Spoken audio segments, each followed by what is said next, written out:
அதாவதுங்க குரோமோமேன்சி என்று சொல்லுவாங்க. அதாவது சில நிறங்களை அதன் மூலியமாக சில நல்லது நடக்கும், சில தீமைகள் விலக்கப்படும் என்று அந்த நிறங்களை உபயோகப்படுத்துவது ஒரு ஷிர்கான விஷயமாக இருக்குது. எக்ஸாம்பிள் சொல்லணுன்னா பச்சை கலர் துணியை பயன்படுத்துறது. இது முஸ்லீம்கள் கூட பயன்படுத்துகிறாங்க. முக்கியமாக தர்காவுக்கு போகக்கூடியவங்க அதை ஒரு பரக்கத் தரக்கூடிய ஒரு பொருளாக அந்த பச்சை துணியை பார்க்குறாங்க. அந்த வலியோடு நெருக்கமாக்கி வைக்கக்கூடிய துணியாக அதை பார்க்குறார்கள். ஹிந்துஸில் பார்த்தீங்கன்னா பச்சை கலர் சட்டை போடுங்க, உங்களுக்கு இந்த பிரச்சனை சால்வ் ஆகும். இல்லை க்ரீன் கலர் சட்டை போடுங்க, உங்களுக்கு இந்த விஷயம் உங்களுக்கு இந்த பிரச்சனை தீரும் என்றெல்லாம் சொல்லுவாங்க.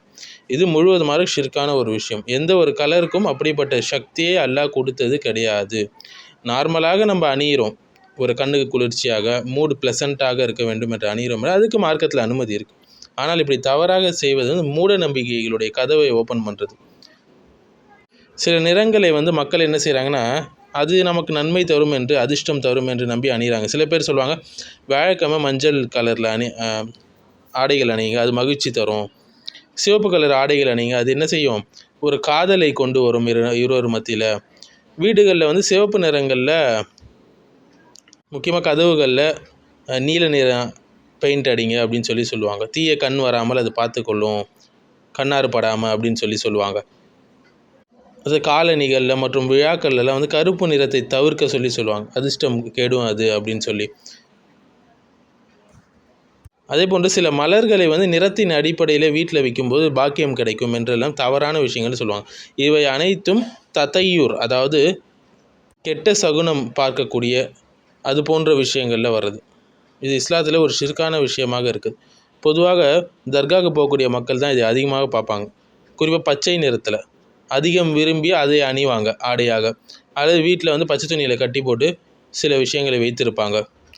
தர்காக்களில் கூட பச்சை துணியை கட்டுவாங்க, அதிகமாக பார்க்கலாம். பச்சை கொடியை நம்பி கொடியை ஏற்றுவாங்க.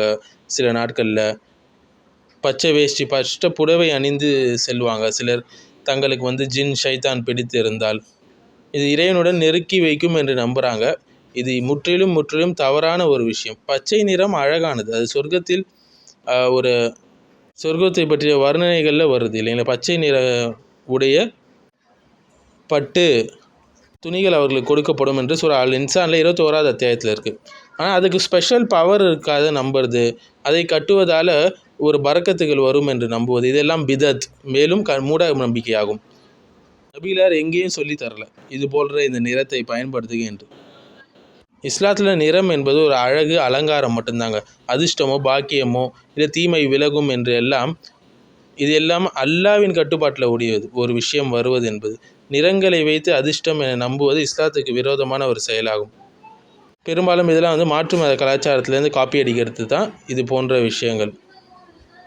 ஸோ அல்லாஹ் தான் நன்மையை தரக்கூடியவன், தீமையை விட்டு ஒருத்தவங்களை விலக்கக்கூடியவன். சூரத்துல் அன்ஆம்ல 17வது ஆயத்தில் அல்லாஹ் சொல்கிறான், அல்லாஹ் உங்களை தீமையை கொண்டு சோதித்தான் என்றால் யாராலும் அந்த தீமையை அந்த மனிதனை விட்டு விலக்க முடியாது அவனை தவிர என்று சொல்கிறான். மேலும் இது போன்ற கெட்ட சகுனங்கள் நல்ல சகுனங்கள் பார்ப்பது இந்த கலரை கொண்டு, நிறத்தை கொண்டு, இது ஒரு ஜோசியத்தினுடைய ஒரு வகை தாங்க. குறிப்பாக நார்த் ஆஃப்ரிக்கா, டர்க்கி போன்ற இடங்களில் கதவுகளுக்கு நீல கலர் பெயிண்ட் அடிப்பாங்க, அது கண்ணாரை தடுக்கும் என்று. சிலர் சொல்லுவாங்க கருப்பு அதிர்ஷ்டம் இல்லாத ஒரு கலர் என்று சொல்லுவாங்க. நபி ஸல்லல்லாஹு அலைஹி வஸல்லம் கருப்பு கலர்லாம் போட்டுக்கிறாங்கப்பா துணி. ஸோ நன்மையோ தீமையோ அது அல்லாவிடமிருந்து தான் நம்ம எதிர்பார்க்கணும். நன்மையை அல்லாவிடம் எதிர்பார்க்கணும், தீமையை விட்டு விலக்குவதற்கு அல்லாவிடம் துவா செய்ய வேண்டும். மாறாக ஒரு நிறத்தின் மீது தவக்குல் வைப்பது என்பது அந்த இடத்துல ஷிர்காக மாறிவிடும். ஒரு நிறத்தால் எந்த பலனையும் ஒருவருக்கு அளிக்க முடியாது, அதே போன்ற எந்த தீங்கையும் அது தர முடியாது.